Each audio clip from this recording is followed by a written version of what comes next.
Hey, kia ora koutou whānau. Sorry for feeling a little bit like deer in the headlights, but I had lots of crazy things just happen in my ears with that theme song. Did that come across normal to you, Chewy? Yeah, it sounded fine to me. It wasn't like the dance remix or something. It was like Oh, that was the breakdown, bro. Okay. Hello, people who are joining us right now. If you're joining us in the comments, just give us a little confirmation to make sure that we're playing out there, okay? Because that was a very peculiar little moment in my headphones, at least, and something didn't quite go right. And I was thinking, oh my goodness, have we crashed already? Have we crashed already? I thought, and no, you're saying it was good on your end, and all people are saying g'day and hello, and that's good. All right. I must have had a little glitch on this end. So, Chewy, you have all the control and all the power. If I glitch out, then the ball is in your court. Just so we explain that in advance. How are you, man? Oh, not too bad. Nice chill day off. Yeah. Pretty mad week for me, just work-wise and stuff. So fully embraced the potato over today. What does that mean? Embrace the potato? That means I did fuck all. All right. The barest of minimums. Look to the bare necessities. Barest of nothinglessness. Yeah, absolutely. If I can not leave my house, that's fine. How's it going under the house? You were doing a whole bunch of renovations and you showed us all about holes in the backyard and that kind of stuff recently. Oh, yes. Tradespeople are back on site next week. Yeah. So looking forward to it. And I've got a big Bunnings list ready to pull the trigger on. Yeah. To watch even more of the money deplete. And unlike the other stuff, it's bathroom stuff, which I just don't like. It's hard to get excited over taps. Yeah. Why are they so expensive? Yeah. What about the sex dungeon? When's that going to be finished? The sex dungeon, well, you know, it's always been done. We're just making it nicer. So it's not just bare dirt and rocks. And is that going to be like open to the community, or is it just a private setting? You know, you'll find out next time I invite you around. Yeah, no, not for me. That has a very threatening aura now, doesn't it? Do you have one of those bowls that you throw your keys into? Is that have you pitched for one of them as well? No, that's for water. You got to stay hydrated. Yeah. I'm a little bit uncomfortable with this conversation now already. Good. So let's stop this. Let's stop this now. Yeah. Okay. So tonight we've got a bunch of stuff we want to talk about. One of the things I'm kind of most excited about is Jon Stewart. I do have an absolute man crush on Jon Stewart. I always have since, you know, Daily Show days, when he was actually probably the most reputable source of news in America for a very long time. Ironically, on a show that was introduced by puppets making prank phone calls, as he always says. But he has now moved to Apple TV and he's doing podcasting as well. And he did some podcasting today. Well, it got released today, I think, where him and the guys from Pod Bless America, a very successful, highly rated podcast out of America, were talking a little bit about the left and what the left does versus what the right does. And this idea that we talked a bit about last week, Chewy, and not with my last Chewy, he's well gone, but last week with Chewy, where the left seems to be fractured and likes to feed upon its own young. And the right seems to be able to do anything, claim anything, and then go against what they claim. Mm-hmm. And it was, I mean, you and me fumbled around with that conversation for half of a night sort of thing. But, you know, as Jon Stewart is wont to do, he kind of just nails it in a few structural sentences, and absolutely you hear him talking, you kind of go, oh, yeah. So in other words, he's smart, I'm dumb. And we're going to hear the smart guy tonight tell us something we talked a bit about last week. I'm quite excited about that. Also, we're going to have a look at we're going to have a look at the Luxon stuff again tonight as well, because it's still floating around. It's still going on in the news. I'm going to do this a little bit and just move that a bit away from my face because I'm so beautiful. I know some people are like thinking that my beard looks darker than it did last week. I don't know what, possibly. I think it's just a different filter. It's a different filter. It's nothing. I haven't done anything weird. But I want to have a look at a little bit of what's going on with Luxon at the moment, especially because he was on all the networks this morning. So I've got an example of what he was actually saying on the network. And also probably we're going to have a little look at something around COVID tonight. It's going to be interesting, actually, because we're going to keep talking about things that need to be talked about. And if COVID needs to be talked about, we're going to keep talking about it. But so many places are like, oh, I've had enough of that now. No more of that. Had enough of that now. But I think if you caught up with our Anna Brooks conversation on, well, that's a part of it. It was, Joe Biden has declared the pandemic over. And as I said last night, I'm not sure if he checked in with the virus before making that declaration. But we'll have a look at that, and also what New Zealand's doing at the moment on a kind of nationwide level. But look, let's just I want to start by doing two things here. The first is to remind you all that we are now supporter-based. When I say we're supporter-based, we're beginning to be supporter-based. If you like what we do, we'd love to have you involved in the Patreon, patreon.com/Big Hairy News. For the people who are already patrons, there will definitely be an email or a message going out to you before the end of the month. And at the start of next month, which is in 10 days from now, we will do our very first sort of private group-only conversation, invite-only, behind the paywall conversation with people who want to hang out with me or hang out with us, depending who turns up from the crew, who's available, who can be asked. But also I was going to say a couple of things. At the moment, we've got 19 patrons. Isn't that lovely? And I was just thinking, wouldn't it be nice to get to 20 tonight? I mean, wouldn't that just be a nice round number to get to 20 patrons tonight? So they start at $5 a month. They go through to $250 a month. I mean, who am I to say what you would pick?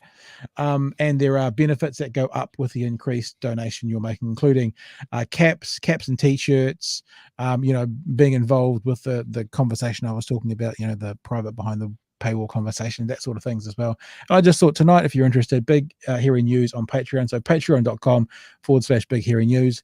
I was just putting it out there, see if we can get to 20 tonight. Now, in saying that, I also thought, this is a bit selfish of me, I'm currently sitting on 1,999 Twitter followers.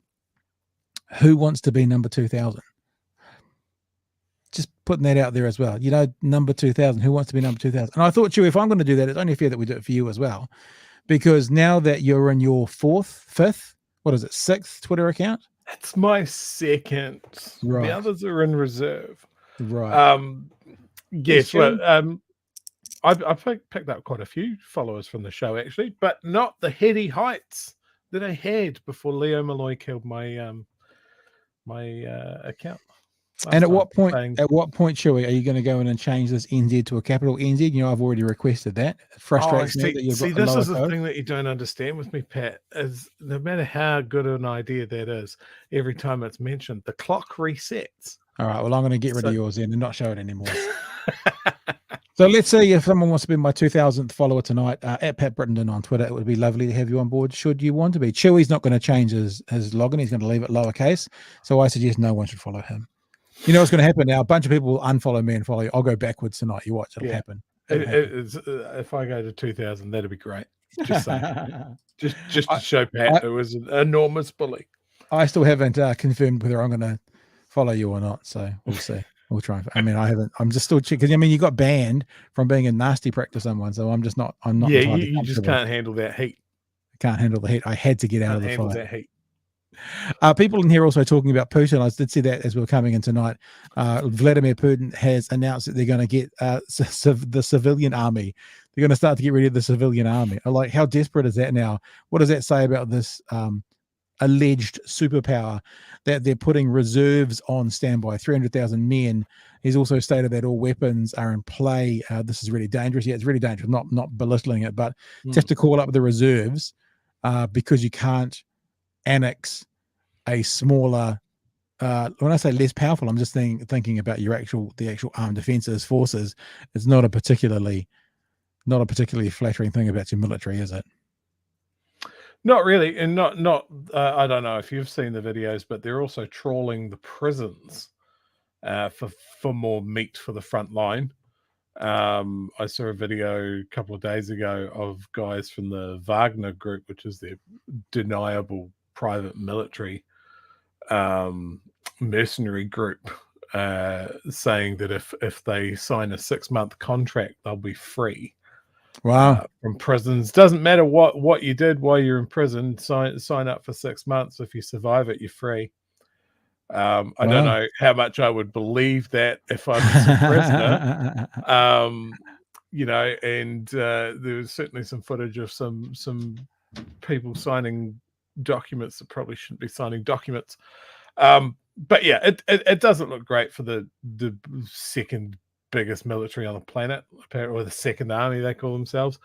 And being a big war history nerd like myself, I was really surprised to see the mention of a very famous storied military unit from the Russian army, the Soviet army, going back to World War II, the First Guards Tank Army. Now, they're the guys that are stationed around the outside of Moscow. They get the best equipment, the most funding. Very, very prestigious unit. They're the tank unit that went right from Stalingrad all the way to Berlin. They were the pointy end of the spear if Russia was ever going to head west during the Cold War. And it looks like they cut bait and ran in front of the Ukrainians. And the way that people have worked that out is some of the tanks that the Ukrainians have captured are only seen in that First Guards Tank Army, the very best unit that the Russian army has. So not a good day for Russia. Not a good day for Russia. And it moves into our segue from my radio days going back now. That's not such a good day for Christopher Luxon. Again. It's like Groundhog Day, though, isn't it? Groundhog Day. It's nice. And look, I kind of shared this, I think, yesterday. So it's a bit weird sharing a tweet that I put out a couple of days ago again. But the reason I'm putting it out again is I'm really surprised, right? This is a tweet I put out, I think was it Monday morning? September 20th. Oh, no, it was yesterday morning. So I shared it last night and I shared it again. Talking about Christopher Luxon and talking about, the headline by the New Zealand Herald that he's being praised by commentators for his handling of the Sam Uffindel report. And I just simply asked the question, by who? Name me these commentators. And it's still going. I mean, like I only have 1,999 Twitter followers, so it's very small in comparison to many. But I've had 215 likes on this. It's still going today. And that's a lot. For me, that's like probably the most liked tweet, which is something about me that I've ever put out there. And so it's made me kind of think there is still at least a feeling on Twitter. And look, Twitter's a left-wing echo chamber. There's no question about that primarily. But at least on Twitter, it's like people are still talking about this. And I've been wondering why. So came across Bryce Edwards' writings today. And I'll just read you the first paragraph of something from Bryce Edwards' daily political roundup. He says this. It's hard to have confidence in the National Party's supposed exoneration of MP Sam Uffindel over allegations of ethical violations as an adult. I guess it's referencing the university. The party's process has been far too opaque, which means there will always be a cloud over the integrity and character of their new MP for Tauranga, and perhaps even worse for National. It raises questions about the party's own integrity and transparency. Now, you haven't been with us the last couple of nights there, Chewy, but before I go into a few clips and stuff that I'm going to play, your floor to yours, because we talked about this pretty heavily last night as well. But what do you want to add on to it? Look, this report was supposed to be done in 2 weeks. It turned into what, 4, 5, 6 weeks? Probably about that. Yeah. And then it was just the whitewash that we all expected, but did hope that it wasn't going to be. They just basically washed their hands of it and says, "Oh, there's 2 sides to every story," and so he's clear. He's not clear. He's not clear. They had a brief conversation with the woman that he flattered with in Otago, who read the tone of the emails and just went, well, I'm not going to be part of this. They're not looking. They're not listening. And she was shown to be right, because they just turned around and basically said that her and her father were liars.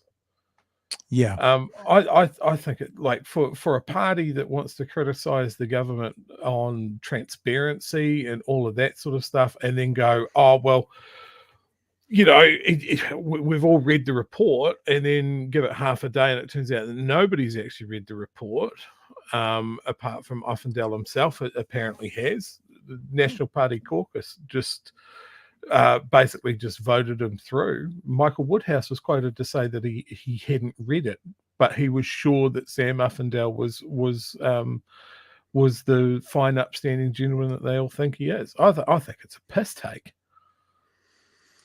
Yeah, well, we're going to play some video shortly, but I'll show you a tweet that I put out this morning. And you know how I roll. I kind of put tweets out, and that kind of then feeds information into my brain to think about, what's happening. I saw this morning. So Christopher Luxon says of the King's Council report, confirmed that Sam Uffindel's uni claim. So, the issues going, this is what, and we're going to play this clip for you to show, but what Christopher Luxon said is that it, quote, didn't occur in the way it was represented. Now, as you can see, if you're watching in the second half of my tweet there, is that the problem with this ambiguous answer, it means that technically the report may have found it was much worse than represented, because they've been very, very careful not to say it was far better than what was represented. What he said again this morning was, quote, it didn't occur in the way it was represented. Yet, unfortunately, no one has told us how it actually did occur. So when you say that, like if Chewy says publicly that I owe him $100, like, oh no, Chewy's wrong. I don't owe him $100 because I owe him $1,000. So it could be far worse. And I'll get that to you, Chewy, as soon as I can. But you know what I'm saying? So the ambiguous nature of the conversation makes me think these people are too smart in general, bigger picture, to understand that they're picking their words carefully. And if they're picking their words carefully, that means there's something they don't want to say rather than there's things they are going to say. And so it just makes it, once again, casting questions on what was actually in this report. We're going to get to a part of this now. I've got a couple of clips from TVNZ, not because I think they did the best job, but I was watching, they dovetail into each other because of the first one. And the first clip was a really interesting clip on TVNZ. It was on this morning before 7 a.m. And it's talking to, let me get the name of the person, Dr. Edward Willis. He's an Auckland University law lecturer. And the question that was asked, he was being asked about the terms of reference for the report. So what happens is the National Party says, we want an investigation here. And then they go to the King's Council and they give the King's Council, oh, look at that, a Patreon subscriber. Hey, they go to the King's Council and they give the King's Council a terms of reference. The King's Council has to stay within those terms of reference. It's a little bit like perhaps, when the police get a search warrant, they go in and they look for the thing that they're there for a search warrant for, So the terms of reference for the King's Council, they have to stay within the parameters of the terms of reference. So there's a really interesting conversation here between Jenny May Coffin and the lecturer from the Auckland University Law Department, talking about the importance. So this is talking about what a terms of reference is, as opposed to specifically. But if you have a listen to the language, he kind of goes into how, and he's not making any accusations against National, obviously we don't know, but how you can put your thumb on the scale, putting it my ways. You can put your thumb on your scale by setting terms of reference. Let's have a listen. Yeah, so they're actually crucially important. They're basically, the way to think of them is they're basically the instructions that the King Council has to operate in accordance with. And so if you are clever and if you wanted to drive a particular outcome and you were the instructing organization, you could potentially frame your terms of reference in a very clever or even a very cynical way to sort of direct the inquiry towards a particular angle, or to sort of establish maybe a burden of evidence that's higher than would ever be met in order to sort of get a particular outcome. Now, I think it's worth emphasising we have no evidence that that's happened in the Uffindel case at this stage, but that's basically because we don't know what the terms of reference are. So it would be a very easy thing to clear up, and there's sort of to be no scepticism around that at all. So again, that question, Joey, if it would be very easy to clear this up, why haven't they cleared it up? Yeah. I mean, why is it taking so long? If it was such a clear-cut investigation, why did it take 3-4 times longer than it was supposed to? And yeah, if we knew the terms of reference, we'd know what they were going after. Were they wanting to make the party look better, or really ensure that they haven't let a bully, someone with an ongoing pattern of behavior over decades, be their representative? It doesn't feel like for something that took much longer than it was, it still doesn't feel like it was a thorough job. Because and I'm not even saying that it's not a thorough job. It's just that we don't know. Yeah. Because there's not enough to go on. And look, like we say all the time, politics is perception. Perception is reality. And that's what politics is. They know that this is going to be causing questions. They know that people are going to be going, hang on, if you don't release it, does that mean there's something bad? And it makes me think that if it was fantastic, then they'd release it saying, no, there's nothing to see here. There's nothing bad. That's what it feels like. Whereas if they're not going to release it, knowing that it's going to be a bad look, surely there has to be an equation there where the National Party goes, even though it's a bad look for us not releasing it, it's a better look than what it would be if we actually did release it. In other words, they're playing the lesser of two evils is what it feels like. Is it also worth mentioning that they decided to just push this out there into the news cycle on the same day as the Queen's funeral? Yeah, that's been like it was just going to get lost. Yeah. Jesus. And so that's I guess that kind of goes to show, sort of echoing the ideas about how that tweet's still going. That probably echoes the fact that it's still going, that it's actually important enough within the media or to the people of New Zealand that they're still talking about it, even though it tried to get buried under the Queen's funeral. Let's play another. We've got actually some comments from Christopher Luxon coming up as well, also on the TVNZ Breakfast Show. But let's play a few more seconds of this to hear what the law lecturer is saying. Remember, what he's describing is how important are the terms of reference. That's what he's talking about, meaning in general in law. What are terms of reference, not in this particular situation? But we have no evidence either way at this point. So how important is it to understand those terms of reference then when it comes to understanding and credibility of a report? Well, it's essential is the short answer. And so anyone who wants to rely on the report, understand what it means, understand what sort of action they should take as a result of that, needs to understand the terms of reference.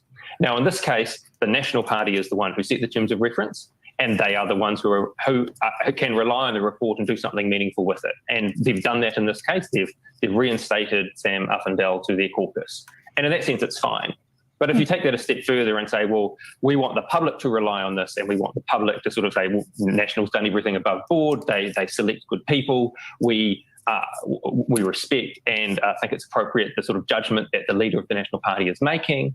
Well, the public's just not really in a position to do that on the basis of the King's Council report that's been released. Because unless that hasn't been released, it's been filed with the National Party.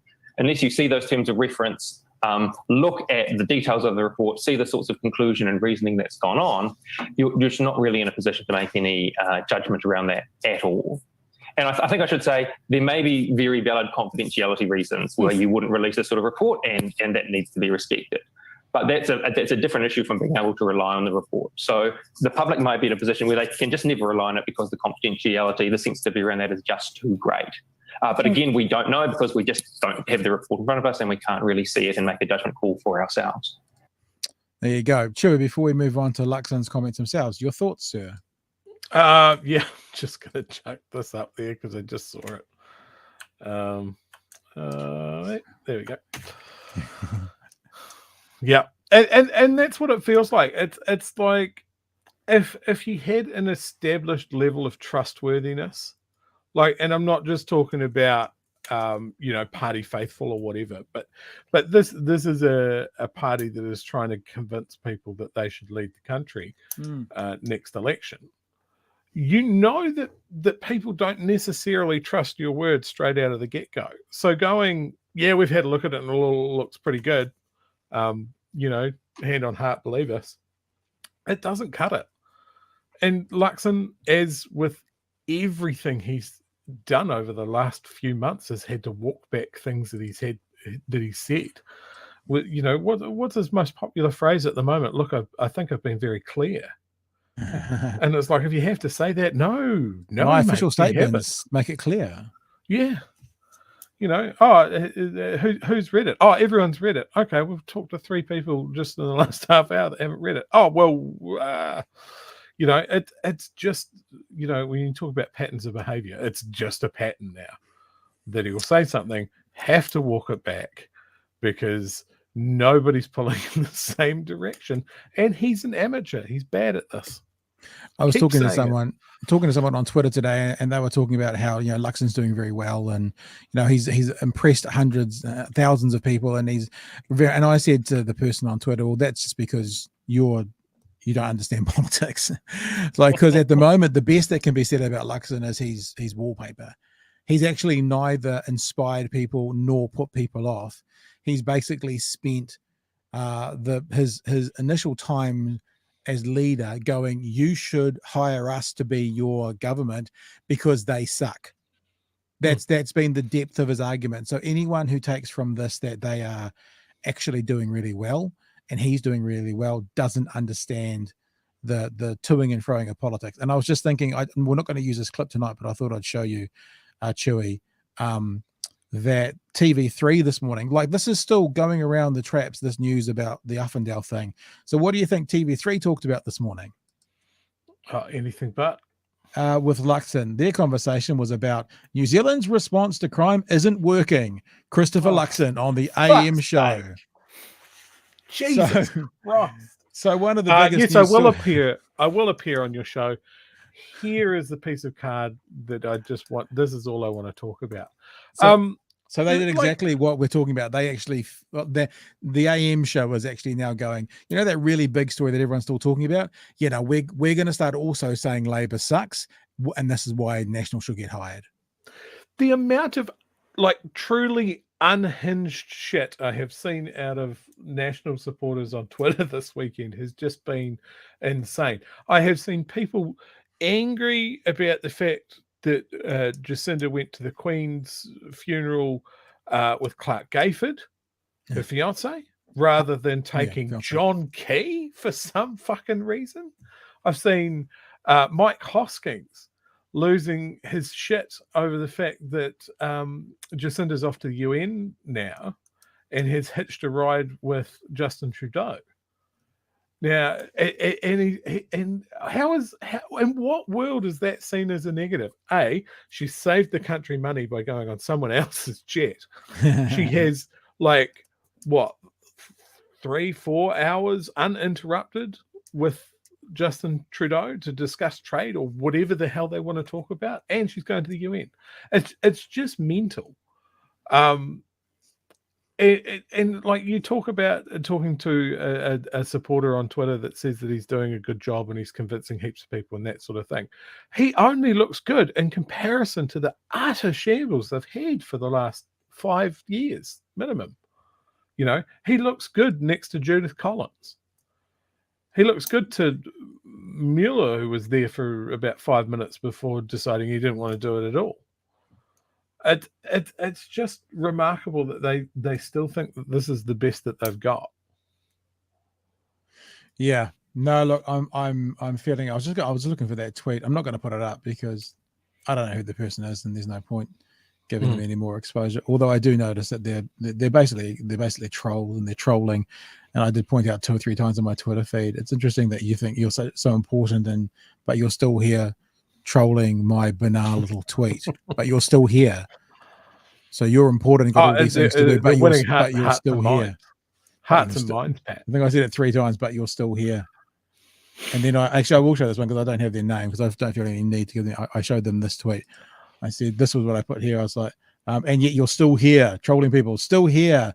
Seems to say a lot about you and being your surroundings, about the banal little tweet with that fantastic, you know, Tom Segura. All right, let's keep going with this, or we're going to be here until midnight, sir.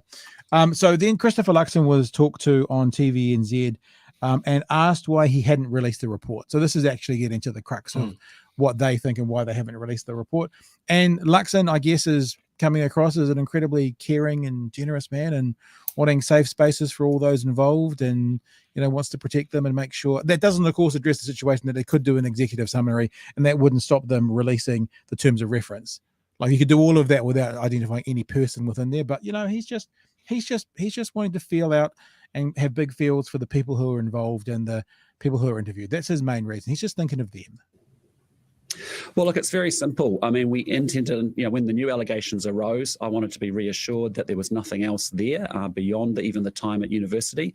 We commissioned an independent investigation. The criteria for doing that and for people to want to come forward and to make their contributions was that it needed to be private and confidential, so they could do that in a safe space. We involved Maria Dew, who's the sounds a bit snowflakey, doesn't it? In a safe space, Chewy, but snowflakey maybe. Leading expert in this. A little bit woke.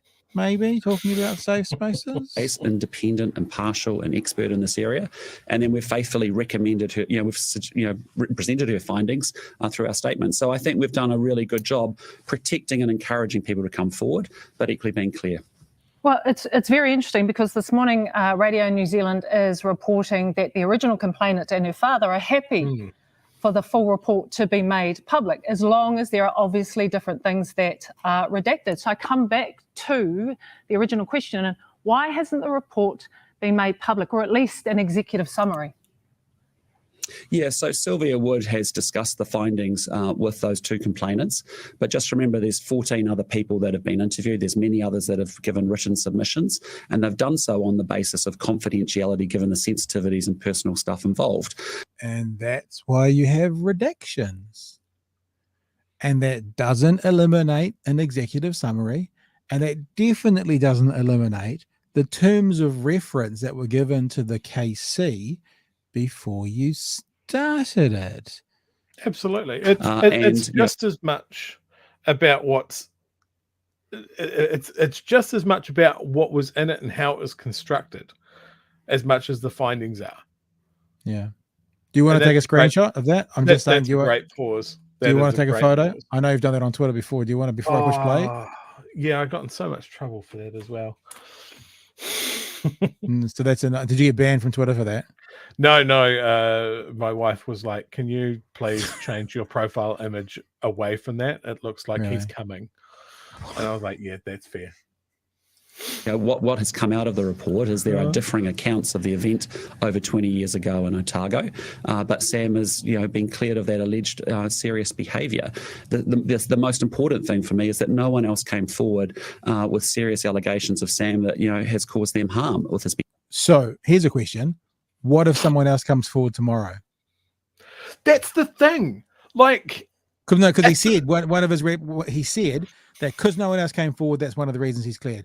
What if someone comes forward tomorrow? What if 3 people come forward in the next 12 months? Then what?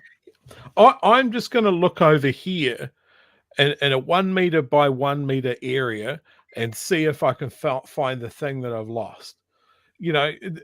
That's where you're looking. You're not looking at the rest of the room.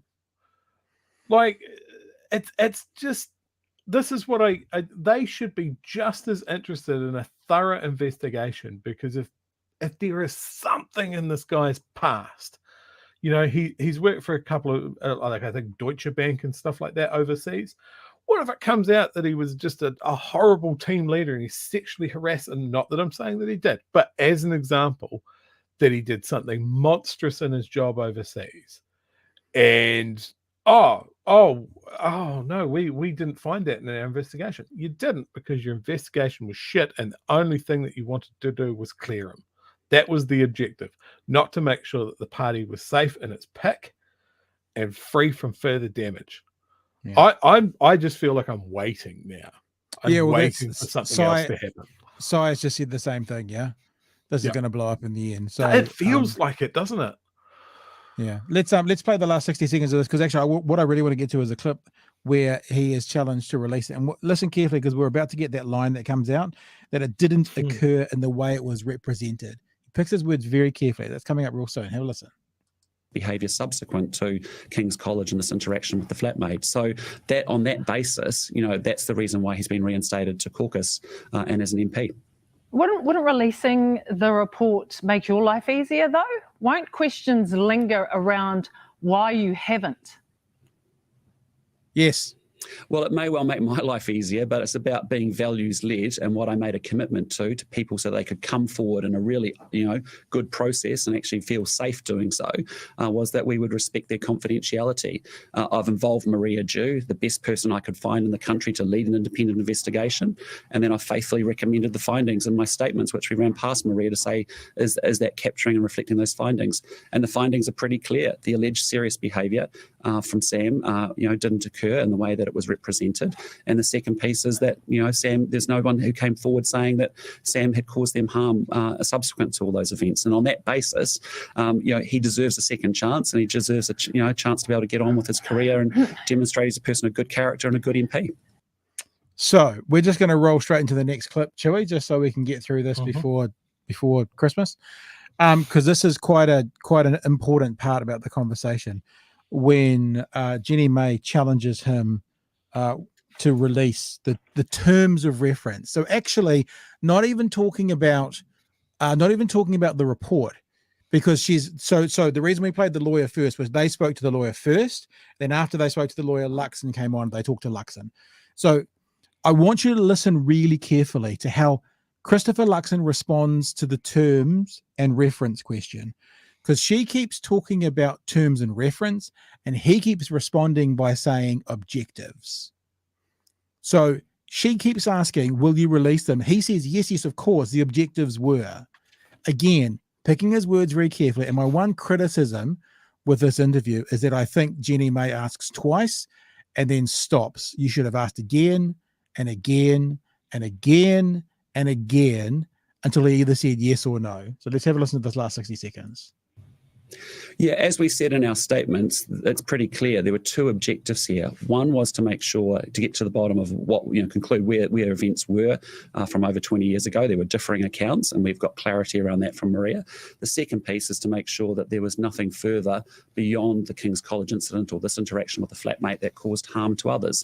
And, that's what we've discovered through this. Were those the terms of reference that were given to Maria Dew?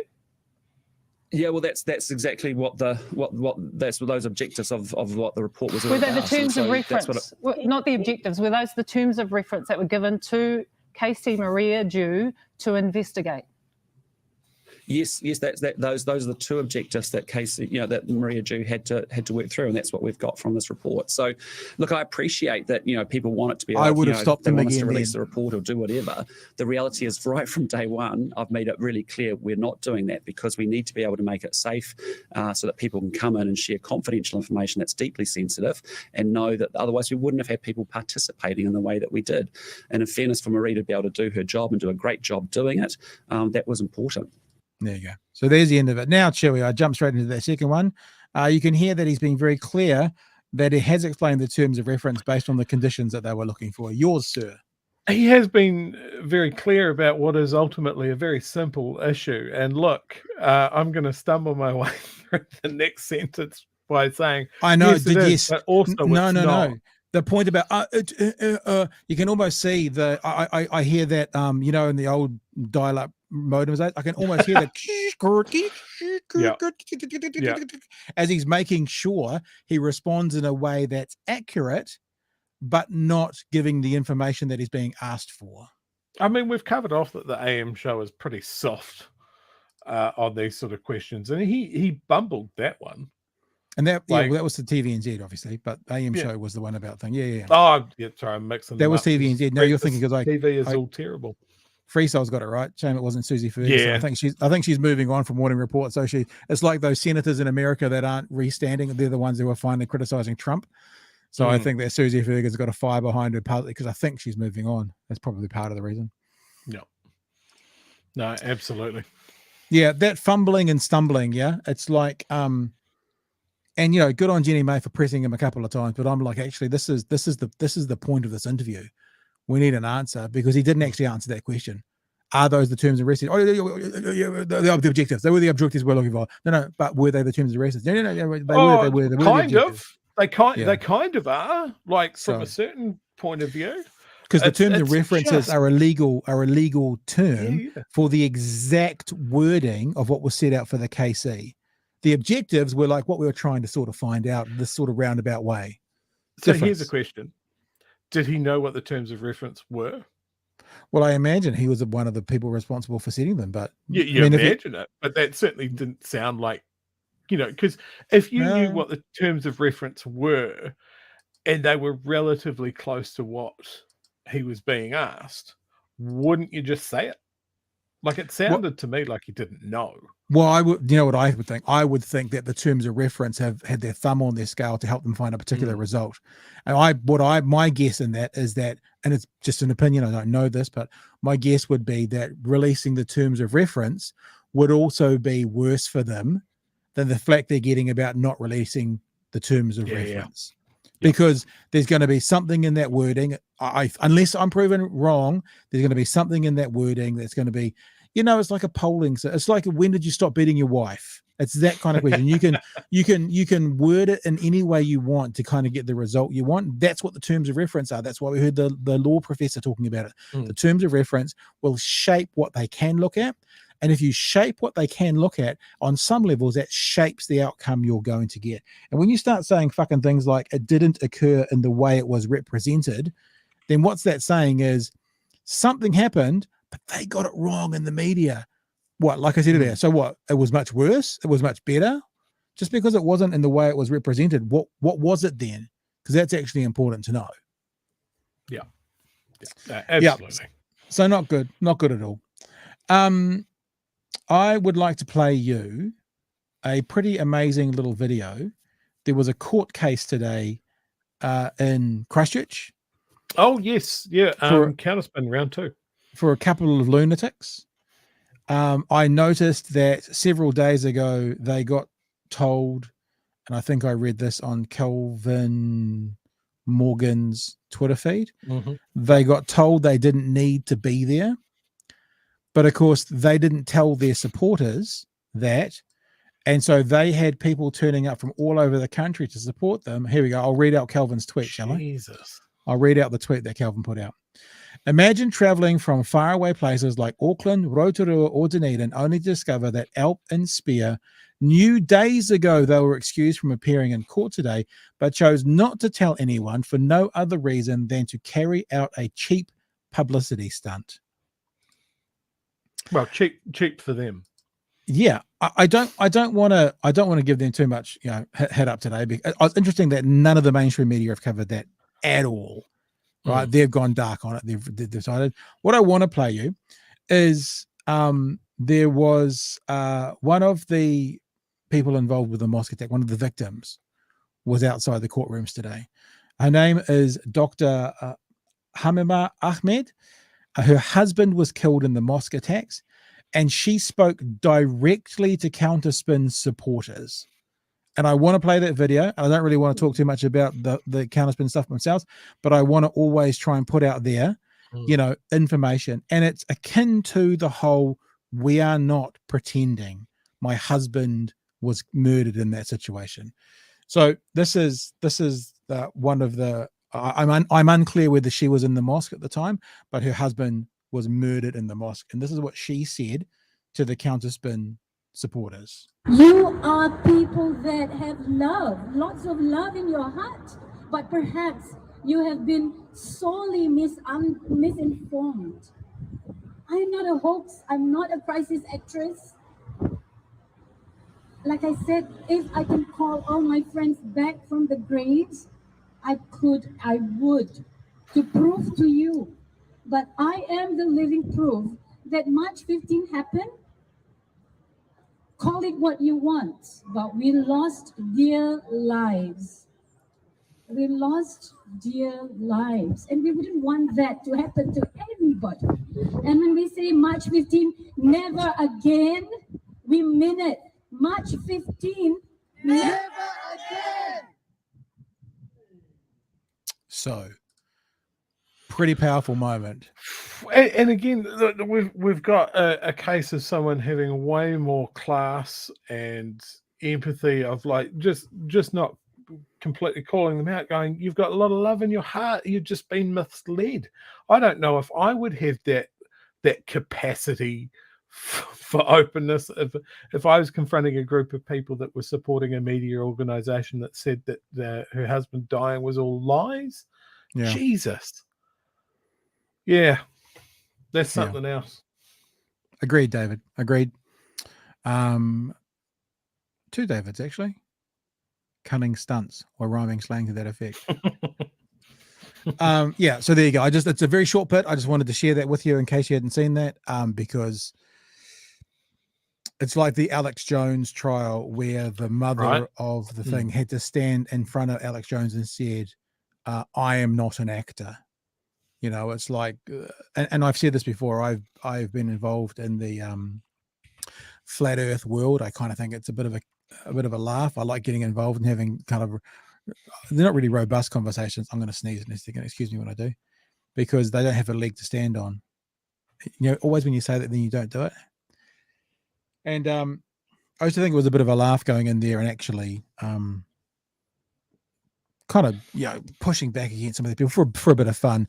And then after the Christchurch Mosque happened, I noticed that several people within that conversation started talking about a whatchamacallit flag event, a false flag event. I went, oh, okay, so there are some people in here who are normal and sensible people who have got it wrong, but this is also where the lunatics come. Well, that was when I moved away from playing with those people. Yeah. I mean, once you're ready to accept something like that, isn't it easier to accept basically anything?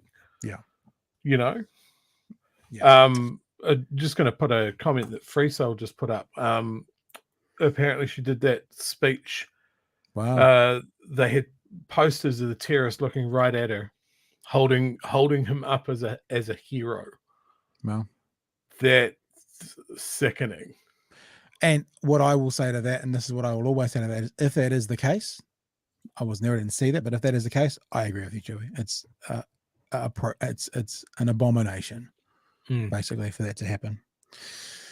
Okay, let's head towards the wrap-up part of this conversation by getting into a conversation with Jon Stewart from Daily Show fame and fortune, Daily Show fame and fortune, because we talked last week a little bit about the left and how the left eats itself, and how, you know, I've said that I've been doing political podcasting since 2008, where we did the Slightly Correct Political Show. Me and Jeremy Elwood did one for the election cycle, and I was saying back then that the left is fractured and the right is solid. The left has all these different messaging and all these little small groups, and the right speaks with one voice. And in my opinion, if you look at the Western world, the left in general are bigger. They're bigger groups of the population are left wing, but because it's so fractured, you'll get a group going, fuck it, I'm not going to participate this time around. And so the left is more apathetic, and that's how the right manages to compete 50-50. Because when you have a look, I mean, the clearest example is in America, how the college voting system, whatever it's called, the left wins that vote every single year. I think since 1995, the right has won it once, and that was the second term of George W. Bush when there was an Iraq war. Other than that, there's been more people voting for the left than the right since 1995. And it mirrors the world over. But the right is much better organized. They're much better on message, and they push through. We talked a little bit last week, and we're not going to get into that conversation because we said we're not going to talk about that anymore. But we talked a little bit last week about how Chewie and I had an incident where all of a sudden the people we were sitting in the boat with just went and jumped on us and then kicked us out of the boat, and it became a point of conversation. I had interactions with lots of people behind the scenes who were like, "What the fuck's going on? What's going on here?" And this came up this week, and it really is sort of a conversation between lots of people, or 3 or 4 people, who are incredibly well informed about the political world. Now, when they talk about Democrat, think left. When they talk about Republican, think right. I know you know that, but I think when they say the Republicans can and the Democrats can, what we're saying in New Zealand is the left can and the right can, and I think it's just as valid to think about it from their political perspective way. So this is a conversation. These 3 guys sitting at the table are Pod Bless America. That's their podcast. And obviously Jon Stewart in the inlay here. They were talking about how Trump is an example of how the right does what they want when they want. So the left is apologetic for everything. The left eats its own. And you'll hear the phrase in here, the left seem to love policing their own. When I was listening to this today and I heard that thought, I went, Let's play this. That Because sounds what I familiar. would want more than anything is because look, if you're just joining us and you've just come across us because of some algorithm, you don't know this yet, we are ardently and obviously on the left of politics, but we very much say we walk and chew gum at the same time, and you will get us both praising the right and criticizing the left, should that be the warrantable story of the day, right? But in an ideal world, for me personally and me politically, I want to see the left succeed. And so what I hope these kind of clips can do is actually almost be like a bit of a masterclass and actually what is happening and what we can do should the left want to be more successful. Cool, Chewy? Yep. Right. So the Sounds setup good. for this is basically saying, you know, on the left, if someone does one thing wrong, and they don't say this, and I'm being a bit facetious here, but use one wrong pronoun or one wrong word when they were 16 on a Twitter feed, they basically get cast out. The right has a guy called Donald Trump who cheats with a porn star whilst his wife's pregnant, grabs people by the pussy, and then gets elected president, and they don't care. And that's kind of where this conversation starts. Now, that guy hasn't scrubbed his social media. Like, he'd have to do it every 11 minutes. You know, he's a guy who goes out there and says, I mean, he's an antibiotic resistant candidate. And maybe that's what you need. I mean, he had sex with an adult movie star while his wife was pregnant, paid her $130,000 as hush money, and still married. And his lawyer's the one who ends up going to jail. You know, is there... And remember, running for the party of family values. That's the bit that I don't want to... I'm not... Jon Stewart never says anything wrong. But to add to what he's saying, running for the family of quote unquote family values, and they still elect him with that background. Chappelle used to have a very funny bit where he'd be like, Democrats, man, it's like Republicans can do whatever they want. Democrats can't even sniff hair. Like, is there, are Democrats in some respects policing their own in a manner that's presumptive? Like, look at what happened to Al Franken. You know, you have a situation where in the midst of this movement. Let me explain that in case people don't know that. Al Franken was on a comedy tour. I think it was like in Iraq or somewhere like that. It was on a base, and there was a female soldier who was asleep. And Al Franken did this thing where he put his hands up like that towards her breast, didn't touch her, didn't actually assault her, but looked at the camera, was like, you know, doing this silly sort of comedic sort of a thing. Not appropriate now, not appropriate at the time, did it. That's what Al Franken actually did, in case you don't know. Like, it's not a you know, a Weinstein or even a Louis C.K. or anything like that. There was a photo of Al Franken kind of pretending to grab a woman's breasts. And I know it feels weird saying that, like it's not a big deal, but he never actually did it. It wasn't an actual assault. It was a silly, inappropriate gesture. So that's what Al Franken did, just so to bring context to what Stewart's I've saying. actually got the photo if you want. Oh, okay. We'll show it. Show the photo and we'll come back. Look there. Actually, I don't. Is he touching? Maybe he is touching. I didn't think he was touching. That was. It's hard to say that, but also she's wearing a flak jacket from the looks of it. So, but yeah, that was enough. And you know, when it came out, he kind of went, "Yep, my bad, I did that. I'm out." And he left politics. So that's that was so we have a context for you. That was what Al Franken did. So we'll let Jon Stewart continue. Movement. Al Franken has to be removed from the Senate for something that there's people in the Senate right now that have done far worse, that's known about. And there are no repercussions from voters or anyone else. I think you can sort of step back from, I think that the pattern there is a bigger one. And it's we talk about it so much, it's hard to always go back to it as the answer, but we have two different media environments. We see all the time, you know, one of the questions we get all the time from people is like, why are Republicans so good at messaging and why are Democrats so good at messaging? Why do Democrats come after their own and Republicans don't? How do Democrats get tagged with defund the police and Republicans don't? How can Trump do all these different things and these Democrats can't get away with anything?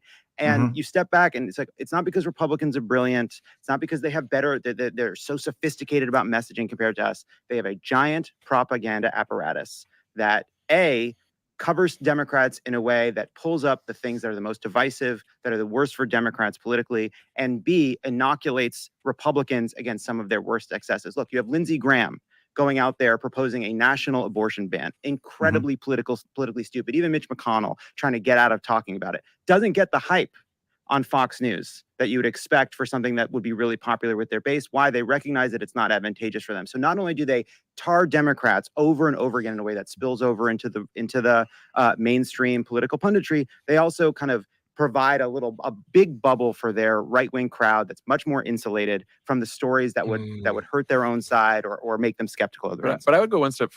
So there's the first clip. Chewy, do you want to add anything to that? I've got a second clip to play as well, but the second clip is more Jon Stewart giving an example of what we're talking about when he talks about media. But that's the first point. So, I when I heard him say, and I'll say it again, that the left love to police their own, I'm like, fucking, that's exactly what it is.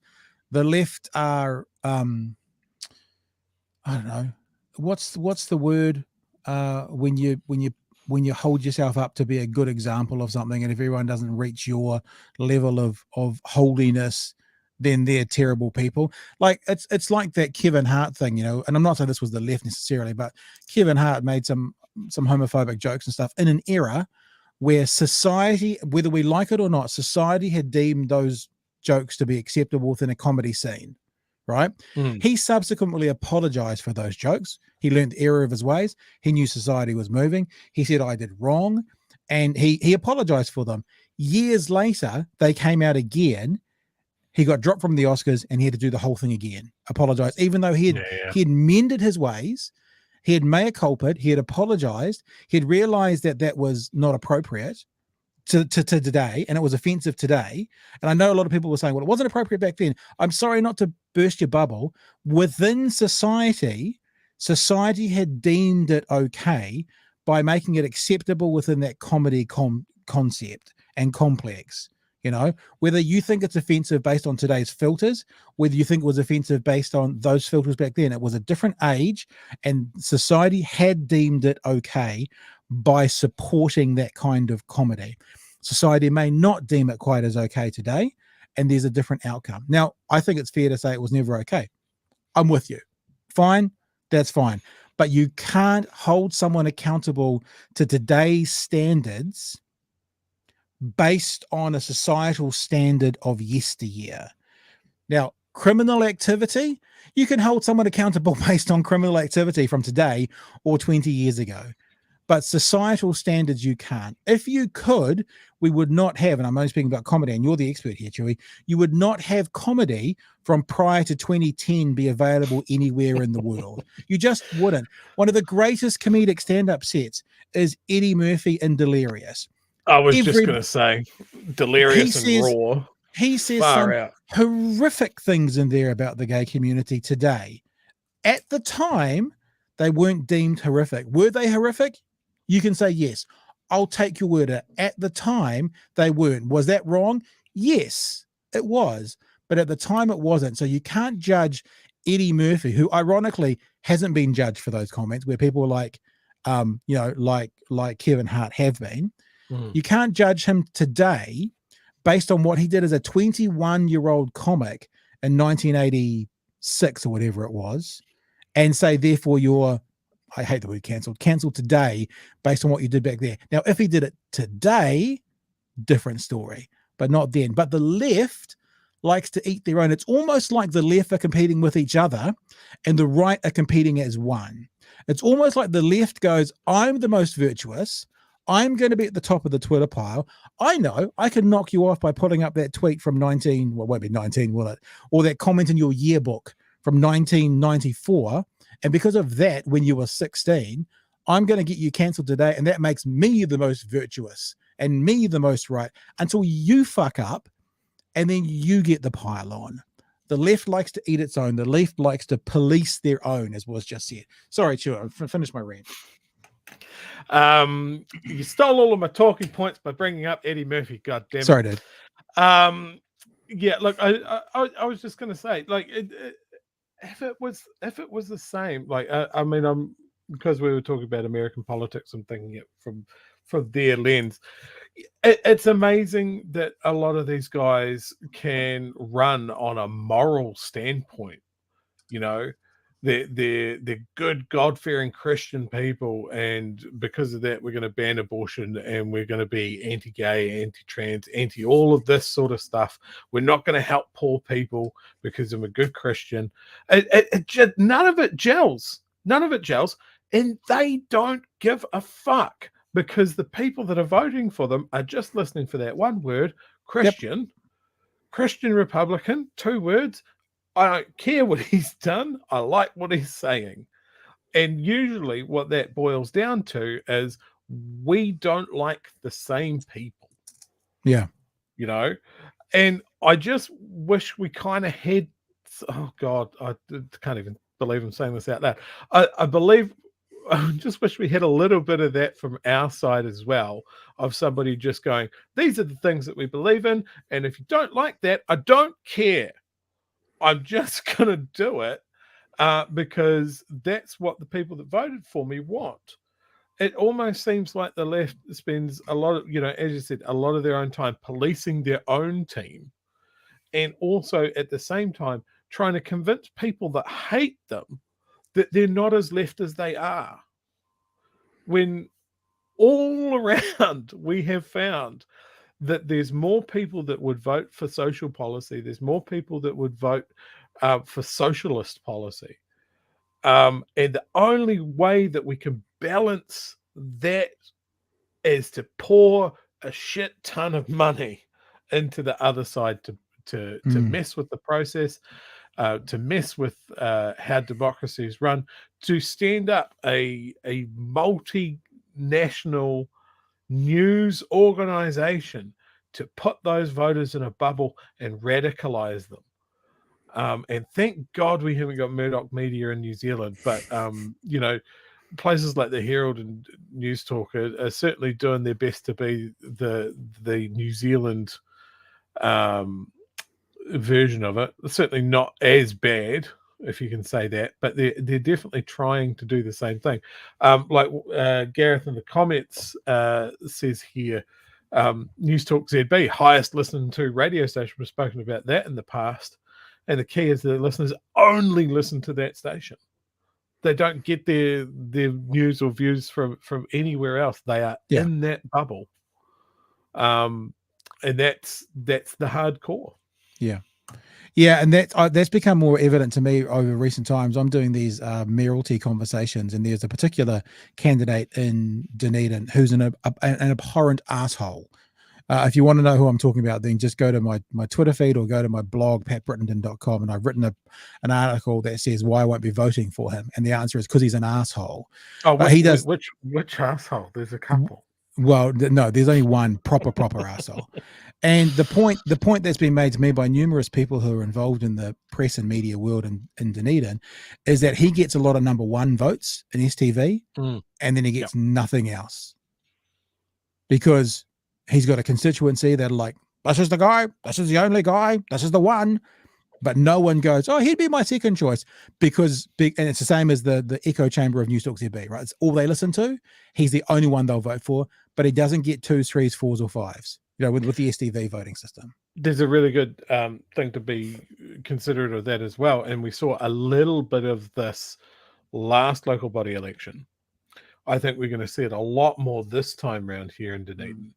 And I would be very wary of it for the next national level elections as well, is when those people are so in that bubble and everyone that they talk to says that this is the guy that's going to win and we've all voted for him and it doesn't happen. Well, then what's the next logical thing? It's a fix-up. It's a fraud. The election's been stolen. Yeah. We saw that in the States. We could see that here, both local and national levels, of people just going, but I was so sure. My entire social group said that they were voting for him, and all the people in the Facebook group that I'm in said the same thing. And there were heaps of us. So how is it that they've lost? And it is a combination of not understanding how the voting system works and just not realizing that you've been screaming into a bucket with a whole bunch of other people. You won't allow someone in to counter your worldview. As you were talking, and I didn't want to interrupt, because I'm polite like that. I thought if people aren't following me on Twitter, they should, because I'm just about to, at the end of the show, oh, look at that, 2,000 followers. Nice. I'm going to tweet this out because I've just had a little realization while we've been talking. Oh, thanks, Christine. And that is this. The left want to win the right way, as in the correct way. They want to do things properly. Right? They want to do things correctly. They want to win the right way. They want to win what they think is the moral way. The right want to win. The left want to do it the correct way. The right just want to do it. And that's why you get someone's got a straighter path. And so what you'll get is, if you get the left and segments within the left, one segment of the left going, we're doing it the right way, and another segment going, we're doing it the right way, and they go, well, no, you're not, no, you're not, then you've got the fracture. If you've got a philandering, cheating, lying, person who's going to be your nominee, who has paid off prostitutes with hush money and arguably committed crimes left, right, and centre, who ended up being your nominee, then you get behind them because all you're worried about is winning. So the left want to win the correct way. The right just want to win. And that's why the elections are 50-50. Here in New Zealand, I've always said that we love a soft dictator. You know, as bad as Muldoon was, we kind of look back and like, oh, he's a character and that sort of thing. And I think similar sort of thing with Helen Clark, you know, Auntie Helen telling everyone to go to bed because they've got work in the morning. That sort of thing. And I kind of want that to come back. You know, I want to see a fired up Ardern come out and just go, look, listen, we got you through all of this. You better recognize, and you better put me at the top next time we go to the polls, because if you pick the other guy, I'll be so mad. You know, because it is like that's gotta hurt when you're sort of looking at going, are you guys really considering this guy? Look what I've fucking done for you ungrateful piles of shit. No, look, I think people are picking up on it, and actually I think we're like someone saying, Rose saying boxer versus Street Fighter. Yeah, might be the most gorgeous boxer with the best technique in the world, but if someone kicks that boxer in the knee as hard as they can, who fights dirty, sometimes the dirty fighter wins. And I guess I'm not saying everyone on the right is dirty, but you know what I mean. It's like the left, I'm looking down at the notes again, the left like policing their own. The left want to go, hey, we're going to do this right. We're going to get it right. We're going to do it right. And we're going to get there and we're going to win. And we're going to win with our best policies. And we're going to talk about our best policies. And, you know, we're going to make sure everyone's included. We're going to be the best and we're going to be good. And we're going to make it better and a difference for everyone. And the right just goes, fuck, we just want to win. I don't care. I mean, I don't care how ugly it is or dirty it is or whatever. As long as we are the ones that get over the finish line first, you know, I don't give a fuck about how we get there. You know, it's like, I mean, I can't talk sports with you because you're a fucking moron. I was like, but it's like, you know, it's like you can be the best kind of lovely, like have the, like there's this golfer I remember, I can't remember his name. He's an old, really short American guy, and he had the world's ugliest swing. And you see like Bob Charles, who's left-handed golfers always look better. It's always smoother and it looks beautiful. And there's this American golfer, older guy, I can't remember his name. Is it Happy Madison? That's it. And Happy he had Gilmore. the most ugly swing in the world, but he was far more successful than Bob Charles. Bob Charles looked the part. He was a championship winner. There's no question. But you know, this guy had the ugly swing and he looked horrible when he was playing. And I don't mean look physically. I mean his style was ugly and it was clunky and it didn't work. But he figured it out for his system to work how it did, and he was incredibly successful and much more successful than many other golfers that looked the part. And I just think that's left versus right politics. You know, left wants to win correctly. Right just wants to win. Don't steal it. I'll tweet it out after the show, you bastards. No, it's all right. Like I try to muddy the waters a little bit by going out and letting down tires on party vehicles and stuff like that. I don't do that, by the way. Hey, should we get this last part of this clip? Because this last part of this clip does Yes. go on to explain yeah, a little yeah. bit more. I know we've gone on a bit of a tangent, but that's what we do here. Because actually, Jon Stewart gets into some examples of this whole left versus right and how the right just basically makes up the rules and then goes, fuck the rules. I mean, we saw that. He doesn't talk about this, but we saw that with the Supreme Court nominee. You know, Obama was in. We don't appoint nominees in the last year of a presidential, run. And that was in February. They had 9 months. When Trump gets into a last year, into an election year, 2 weeks before they appoint someone, and they literally say, yeah, we lied, we bullshitted, but we wanted to take control of the Supreme Court. But he uses some other examples. Let me show you how.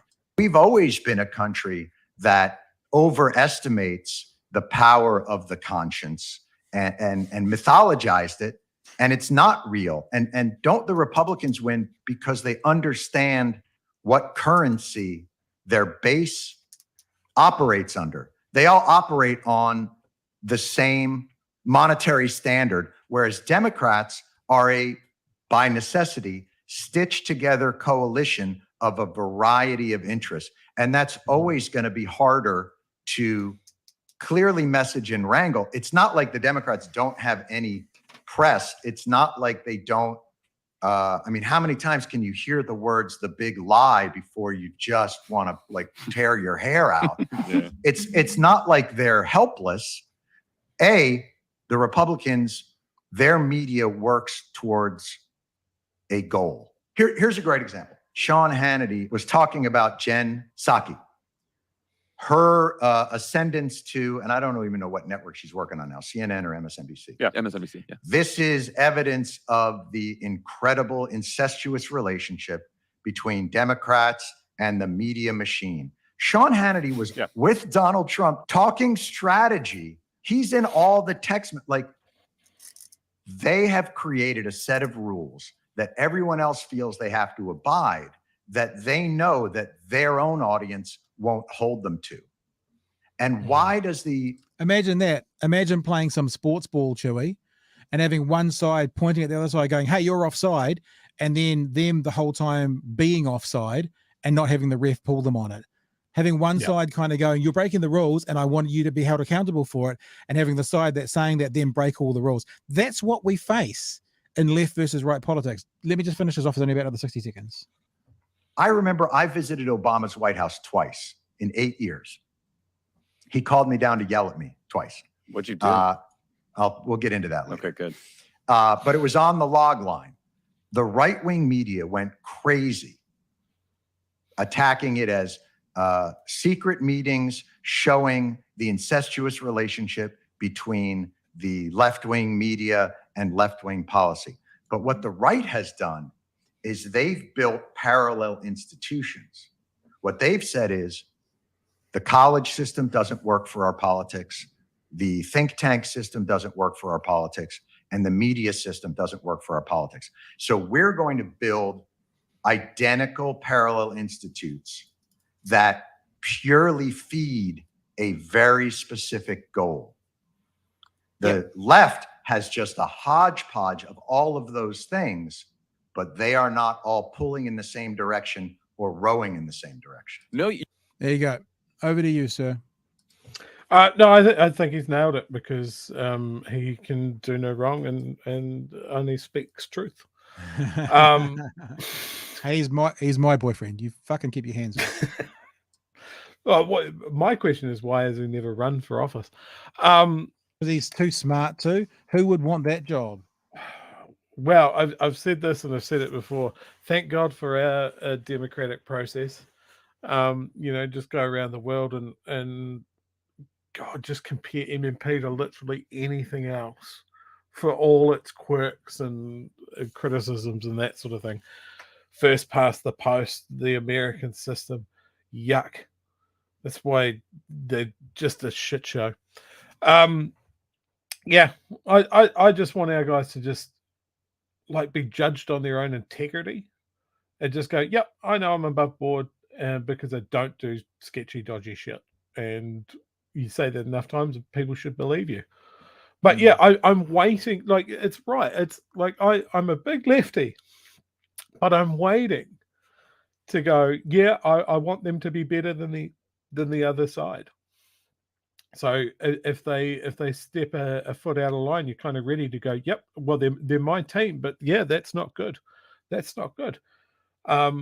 Obviously, there's no one on the national side of things going, oh, that's not good, that's not good. They've just cleared Uffindel.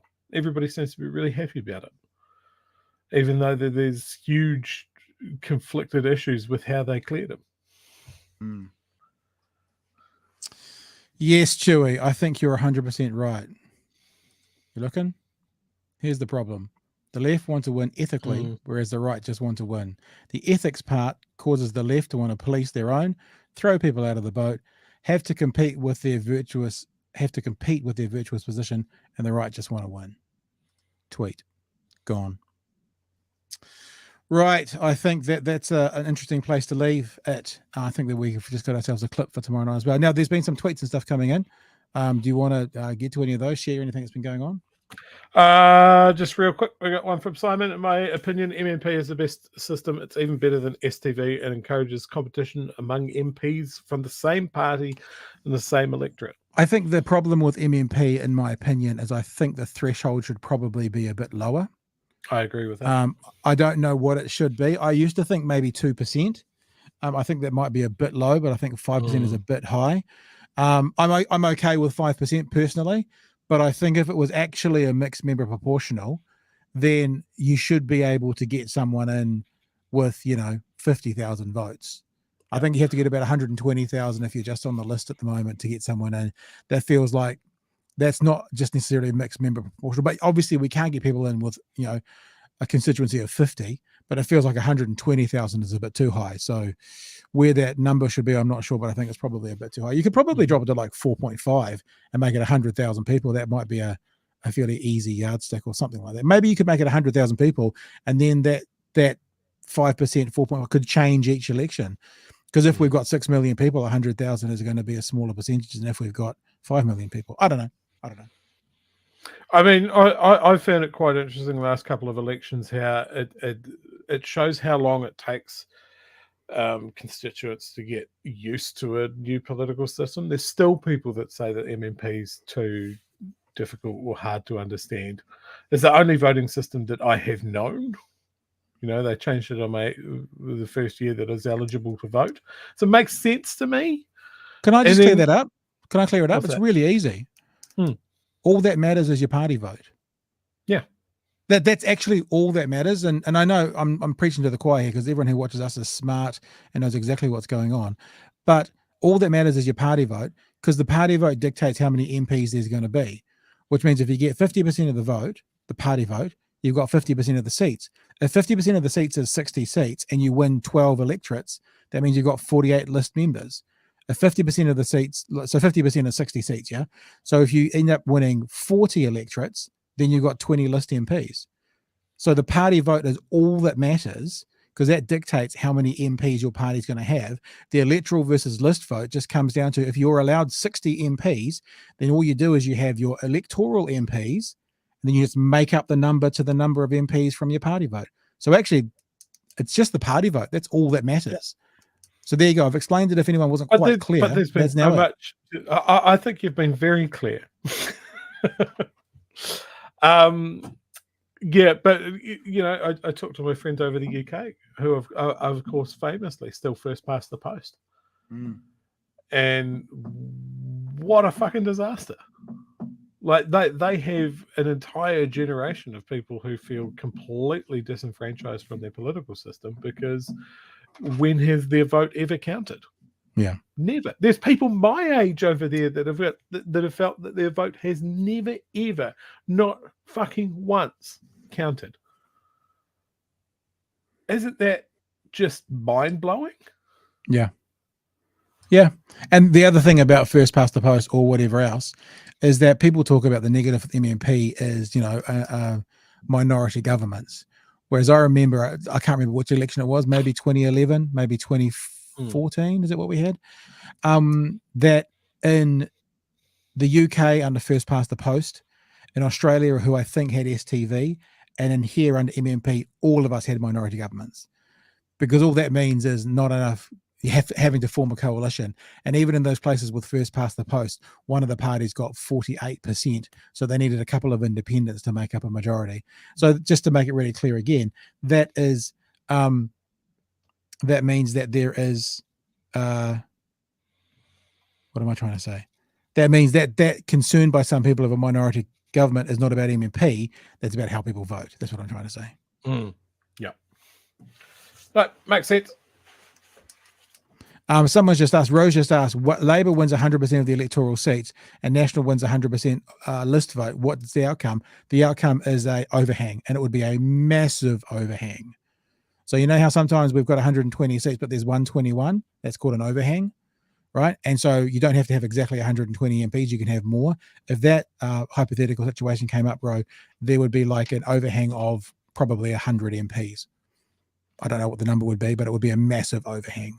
So that would be the outcome for that. And you'd still have one party with a massive, massive, massive majority. So, and I think the party with the massive majority would be the Labour Party. Oh, sorry, the National Party, because the National Party got 100% of the list vote in that situation. That disappoints me because I was hoping for an Anchorman style all-in death match on the parliamentary lawn to decide with a whole bunch of guest politicians coming in, like the Will Smith characters and that to also join the teams. And so you got National and Labour, and then like maybe John Key coming back, and maybe like Jim Anderton being raised from the grave and coming back, and Muldoon would be in there. Oh, who's that? It's John Key off the top rope with an aluminium chair. All right, guys. We are out of here. Good to be with you, Chewy. It's funny how we're kind of starting to wrap up at about 25 minutes. The traditional 27-minute wrap up. Thanks for being with us tonight, team. Is there anything else in the starred ones that we need to get out there before we go? Because we can still do it if we need to. No, I think I cleared through everything that's right, really cool. on the nose there. That's salient. And obviously, remember, we can't always use your text messages, but happy to use what we can. As a reminder as well, if you do the super chat. Oh, did we make 20? We were talking about getting up to 20 Patreons. Let me have a look. 20 patrons. Yeah, nice. And it was Adam joined us tonight in patrons. Thank you, Adam, as a coffee runner. $5 a month coffee runner. All right, guys. Thank you very much for joining us tonight. Pleasure to be with you. We'll be back with you again tomorrow night from 10 p.m. for another edition of A Big Hairy News. And I've still got the dog with me. She's sleeping little lazy thing. Nice. And we'll catch you tomorrow night from 10 p.m. Be safe. Hooroo. Goodbye.